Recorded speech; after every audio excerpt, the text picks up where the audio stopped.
المترضية والنطيحة وما أكل السكر. طب جيت كلام ده منين؟ لا، قضية الخوف من ربنا مش ممكن تلاقي تاجر يغش أبدا وهو خايف من ربنا، لأنه هو في المقام الأول بيعامل مين؟ وقضية إن هو يعامل ربنا دي هي دي اللي احنا عايزينها، هي دي محك المسألة. تاجر بيعامل ربنا وإنسان بيعامل عادي بيعامل ربنا. الحديث اللي كلنا عارفينه لما رحب بنت عمه تقول له الدين ولادي وعايزين ومحتاجين، قال لها مكنيني من نفسي. قالت له ده حرام والزنا والحكايه. قال لها لا، اديك انت مكنيني من نفسي. راحت ما لقتش حد يديها، رجعت لما جلس من مجلس الرجل من زوجته ذكرته بربنا، ذكرته بربنا وقالت لا تفض الخاتم الا بحقه. لما خافوا ذكرته بربنا قام عنها. عايزين نحضر الخوف ده الواقع. طب ازاي نخاف ربنا؟ هو ده اللي انا عايز اقوله في 5 دقائق. ولا انتم مستعجلين؟ غير مني سفر ساعتين 3 ساعات 4 ساعات ومش مستعجل. انتم مستعجلين حاجه؟ يا رب اجعل هذا الوقت في ميزان حسناتنا. قولوا امين. ولا انتم جعانين؟ ايه يا عم المشايخ يعني مش زي ما انتم متخيلين.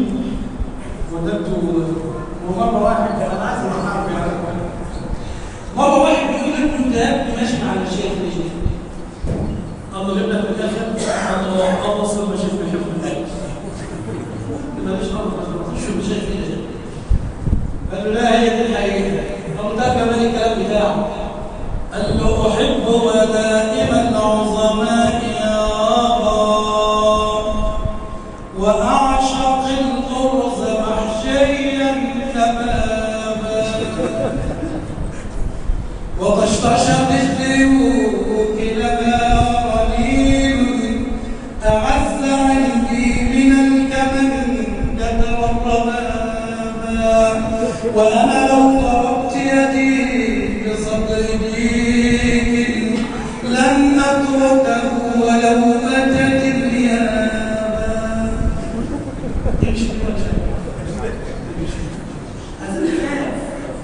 يا ناس عايزين نخاف ربنا، عايزين نبقى امنين نخاف ربنا. اقف قدام موظف خايف مش كل شويه يفتح الدنيا ويرزع. يا عم فين؟ عايز ايه؟ واحد بيقول لي يا شيخ قلت له ايه؟ قال لي بصراحه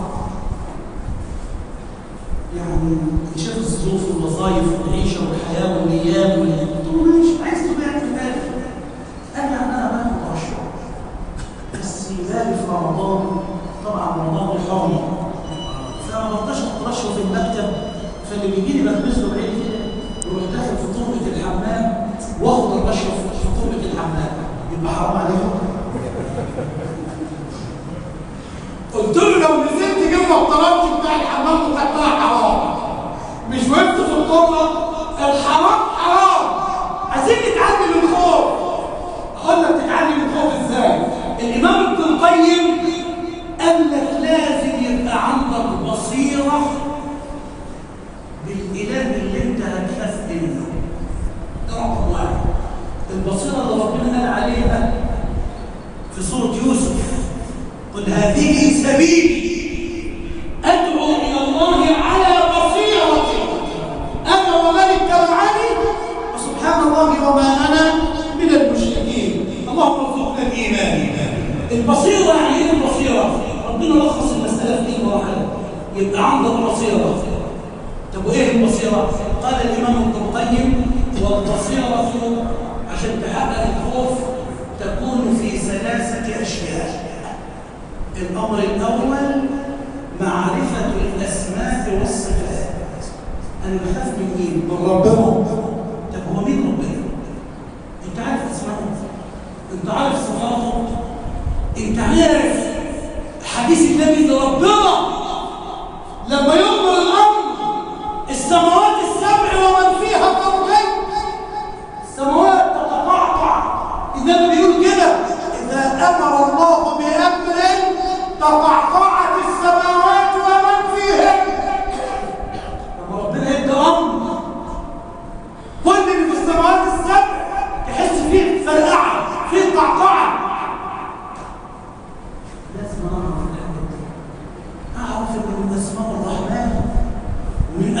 تاني القوي ومن اسمائه المنتقم، ومن اسمائه الجبار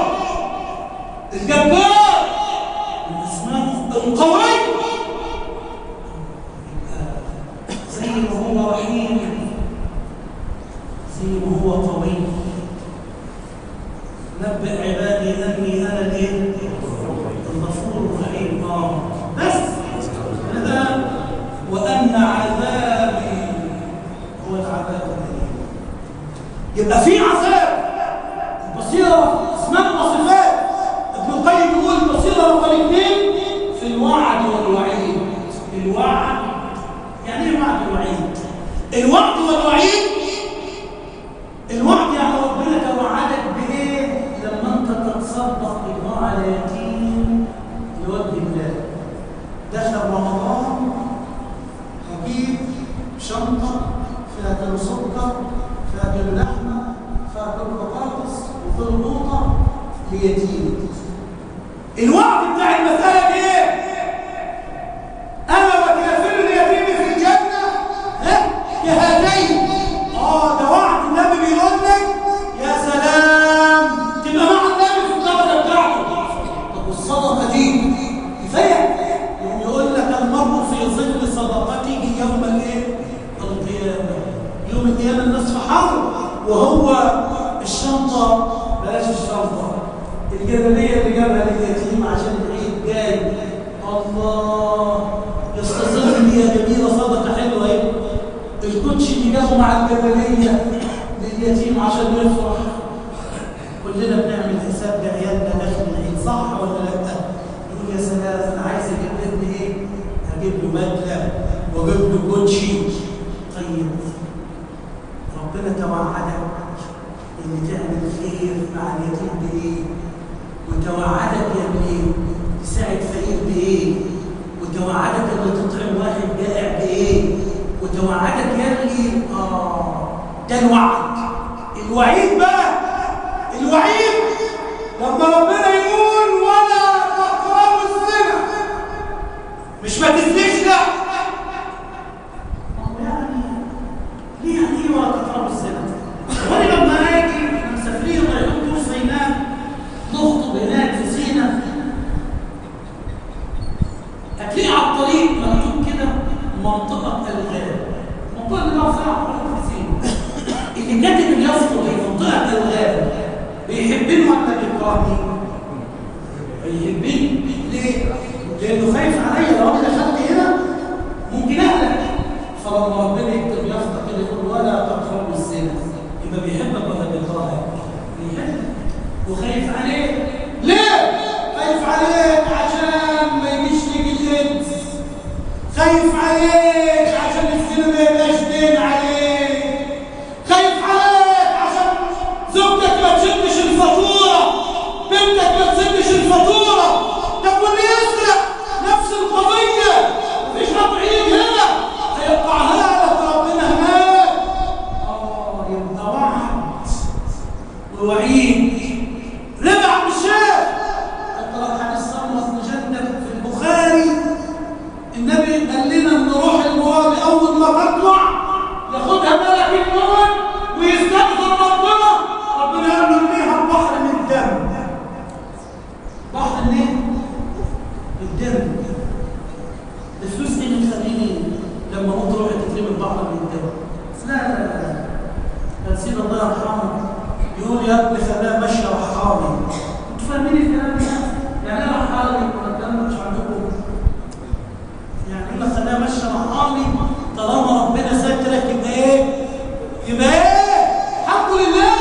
ما تطلبش زياده، لا تعمل كده 100 فل، لان ربنا كده ماشي على كده. لان ربنا عارف علاج كل واحد فينا ايه. ما هو الحافظ ابن عساكر له كتاب جميل قوي، يا ريت اخوانا يكتبوا كتاب جميل قوي اسمه العله في مسائل القضاء والقدر. العله لما تقول ده فقير اوعى تعمله، وده غالي مالكش دعوه، ده مريض مالكش دعوه. المساله دي ربنا اللي ايه؟ اني ادبر امر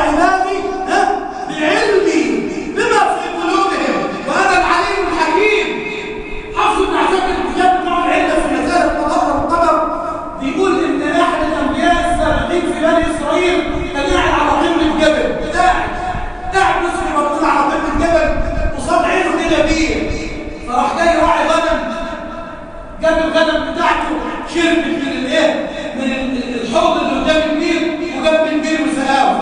بس راعي الغنم كان معاه ذره معلقه في كتفه، ذره ضرائب، ذره فلوس، ذره ريالات، ذره دولارات. متوحد رب الارض ولا ايه؟ السماوات. انا قربت اخلص اهو، ما تقلقش. راعي الغنم سقى الغنم وشرب ونزل الصرة من على كتفه، بس ساق الغنم ونسب ايه؟ الصرة. نبي بني اسرائيل قاعد فجاء جواد، واحد راكب فرس، فجاء فارس عطشان، راح نازل من على الفرس وراح شارب وعرض على الفرس ميه، ما شربش، بيبص كده تلاقي ايه؟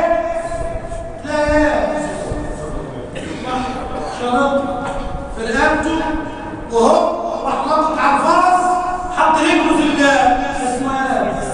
فحفظ له حالات انتهت الركاب، حط رجله على الركاب وراح نطط طالع على الفرس وقال في وشه.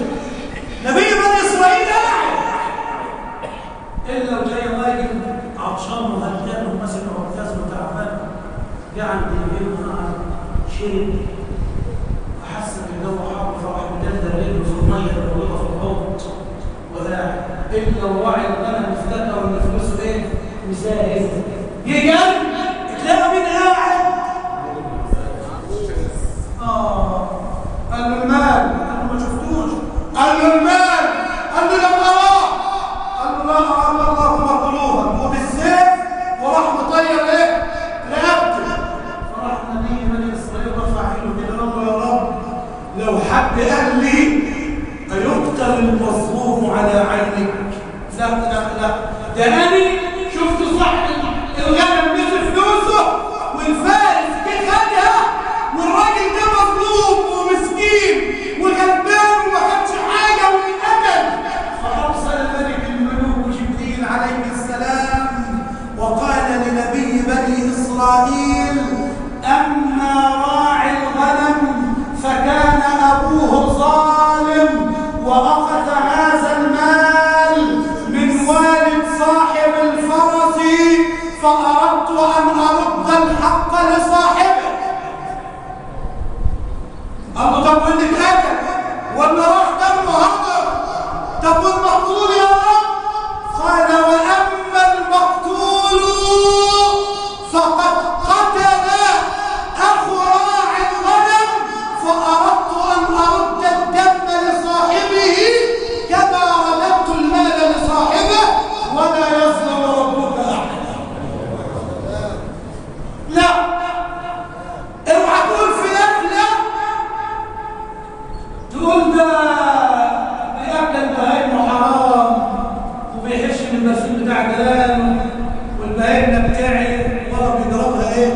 حاج. لا لا، اوعى تقول كده. ليه؟ لأن له يوم إن الله يملي للظالم حتى إذا أخذه لم يفلت. طبعا أنا طولت عليكم في الخطبة، طولت عليكم في البداية، بس يا عم الشيخ الباب مفتاح وبدي اللي تعبان يتفضل في سكتنا واحنا قاعدين مع بعض. كان عندنا راجل والله العظيم، أنا والله بحبكم في الله، والله ما في بيننا غير محبة الله، بقينا هذا الدين نسأل الله يجمعنا في الجنة. كان عندنا راجل كنت أنا بقى لسه بتعلم الدعوة وعامل فيها شيخ، وأنا دلوقتي برضه عامل فيها شيخ، مش شيخ ما توحد الله. طيب ماشي. الراجل ده بقى أنا كنت بتعلم الدعوة بقى لسه في الأول، فالشيخ كان يقول لي الأمر بالمعروف والنهي عن المنكر، بس بلف والله كان الراجل ده أي حد يكلمه كان معاه نطلق اسمه الله زي ما الله، كان مشهور عندنا في أنا بعمل الشيخ رحت له، دخلت عليه السلام عليكم، هو طبعا ما بيصليش ولا العيلة كلها ما تشوفوش الجامع، ما عرفش الجامع، طبعا انزل المسجد وعرفوني المساجد لي ولا بتديني في بالي فين ما انا عارف حاجه ما هيشربني والله العظيم. واحد قريبه بالي قال تعالى عشان تبسم مال بقى مش ولا يقول ولا بقول له بس انا هو لسه هو بيطلع في الارض دلوقتي بس على نظام كده وبتاع والله ثم والله ثم والله اقسم بالله لقيته الدفين من ايده ومن رجله وبيضرب دماغه في الحيط وخروج الروح الم وتعب وحاجه. احنا محتاجين ربنا نقول له يا رب احنا مساكين ويا رب خبط على الباب بتاعك كده لحد ما تفتح لي واقول لك مسكين زبال طالب الرحمه منك. أبت نفسي تتوب فما احتيالي إذا برز العباد لذي الجلال وقاموا من قبورهم سكارى بأوزار كأمثال الجبال وقد نصب الصراط لكي يجوزوا. عدى وضع قد الصراط وضعته بأنه عدي اللي كنت عدي وقد نصب الصراط لكي يجوزوا فمنهم من يكب على الشمال ومنهم من يجوز لدار عدن تلقاه العرائس بالغوالي يقول له المهيمن يا ولي غفرت لك الذنوب فلا تبالي. مطلوب منك تقول له هنا تقول له اغفر لي. وهتاجر حد تاجر مع ربنا وخسر. انا عايز واحد تاجرت مع ربنا في حاجه مره ده ربنا قال الصدقه الحسنه بايه؟ 10 امثال. يا راجل ده انت لو صليت على النبي مره ربنا صلى عليك. كان من جمعتين كده ليا خطبه كان اسمها شفناها شو انتوا في الناس ولا لا اسمها ايه؟ عن النبي اسمها فرج همك بالصلاه على محمد. عنواننا كده فقلت فيها ايه في الخطبه دي؟ قلت ربنا بيقول النبي بيقول لنا اللي يصلي على النبي مره يصلي على ربنا كام؟ طب ايه رايكم لو كان اللي يصلي على النبي 1000 ربنا يصلي مره واحده مش هتكفي؟ 1000 ما تصلي على النبي 1000 عشان بس تطلب من ربنا انه يصلي عليا مره واحده. لكن لا ربنا قال لما تصلي على حبيبي محمد مره اني هصلي عليك كام؟ 10. طب اللي يصلي على حبيبي محمد 10 ربنا يصلي عليك كام؟ 100. طب واللي يصلي على النبي ربنا هيصلي عليه 1000.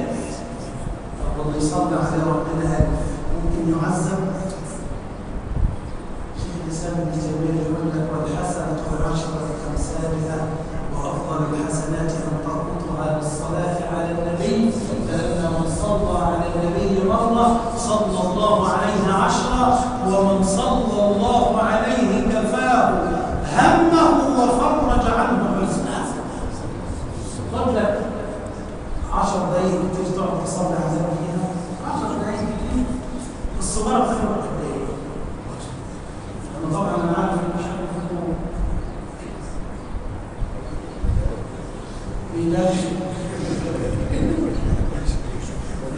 يا عم زي ما انت ماشي عينه والله هم اللي مش كده هم كده